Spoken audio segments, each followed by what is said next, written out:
Fala galera, beleza? Professor Alex aqui de Geografia, hoje trazendo mais um conteúdo para vocês. Hoje nós vamos falar sobre a regionalização do continente asiático. Vamos entender quais são as regiões que existem ali dentro desse continente. A começar pelas características gerais, né? O continente asiático ele é o maior do mundo em questão de extensão territoriais. Conta aí com 48 países. E além disso, ele apresenta o maior contingente populacional, cerca de 4,5 bilhões de habitantes dentro do seu território. Então, galera, é muita gente e é muita terra também. Analisando o mapa, a gente consegue perceber aí as sub-regiões do continente asiático, né? A gente vai ter a região do Oriente Médio, que é assim amarelo, a região aí da Ásia Meridional, que é essa que está em laranja, a gente tem o Sudeste Asiático, que é essa porção em verde, a gente tem o Extremo Oriente, que pega ali, né, a parte de China, Mongólia, as Coreias, o Japão, a gente tem a Ásia Central, formada ali pelos países que terminam com istão, Cazaquistão, Uzbequistão, Turcomenistão, Tajiquistão, Kirguistão, né?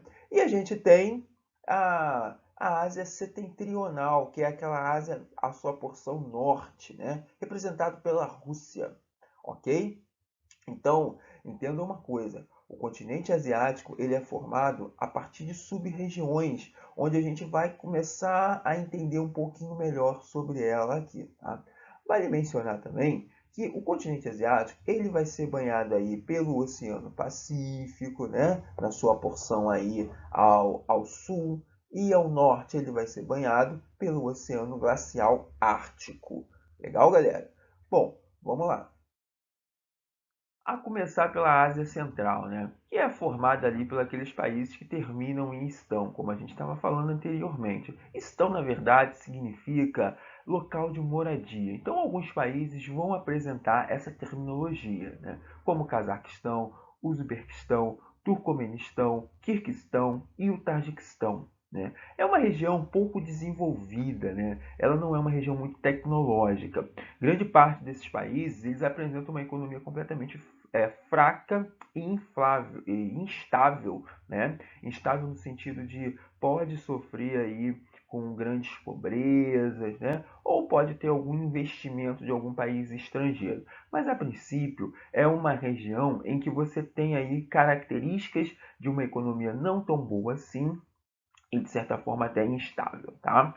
Bom, o relevo é predominantemente plano, tá? São aí a maior parte do relevo a gente vai encontrar as planícies. A vegetação, a gente vai encontrar aí os steppes, né? Devido ali ao clima semiárido que a gente vai encontrar, clima semiárido que é aquele clima seco, tá? Onde a gente vai ter escassez de chuva e os steppes é um tipo de vegetação rasteira, tá? Bom, o legal é que todos esses países aí que formam a Ásia Central, eles estiveram junto com a antiga União Soviética durante o período da Guerra Fria, né? Foram influenciados e aliados com a União Soviética, naquela guerra, né, ideológica entre os Estados Unidos e União Soviética. Bom, já o Extremo Oriente também vai ser conhecido aí como leste europeu, né? Fazem parte ali os países da China, Coreia do Norte, Coreia do Sul, Japão, Taiwan, Mongólia e as regiões autônomas de Hong Kong e Macau. Essas duas regiões autônomas de Hong Kong e Macau, elas pertencem à China, né? Na verdade, elas não são países, mas também não são totalmente dependentes da China, né? Elas têm as suas próprias autonomias, ok? Bom, essa porção aí do Extremo Oriente ou do leste europeu é a porção mais populosa, é a região mais populosa que a gente vai encontrar dentro do continente asiático, né? Justamente porque a gente tem a China, que é o país mais populoso do mundo. Só a China concentra 20% da população mundial, ou seja, de todo o planeta, galera. É muita gente, né? Bom, além disso, a gente vai destacar aí também dois países em relação à sua economia, que é o Japão e a China.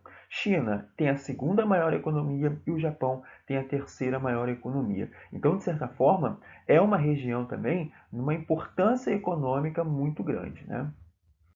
Depois, a gente tem a Ásia Setentrional. Setentrional, galera, significa norte. É um outro nome dado ao hemisfério norte. Então, Ásia Setentrional ou Ásia porção norte, né? A gente vai estar falando aí dessa região da Rússia, né? Ela é basicamente composta pela Rússia, onde vai ficar conhecida como Sibéria. Apresenta características de um clima extremamente frio, justamente devido à proximidade com a região polar, no caso, o Polo Norte, e possui uma barreira física que serve ali como fronteira, né? Limite entre dois continentes, que é a Europa e o continente asiático. Essa barreira física são os Montes Urais, né? É uma cadeia montanhosa que a gente tem. E aí é legal dizer o seguinte, que a Rússia, sim, é um país que tem parte do seu território no continente asiático e parte do seu território dentro do continente europeu. Legal? Bom, nos últimos anos, a Rússia ela começa a apresentar um crescimento econômico. Então, isso vai classificar a economia da Rússia como emergente. Então, a gente pode afirmar que a Rússia é um país que possui uma economia emergente, né?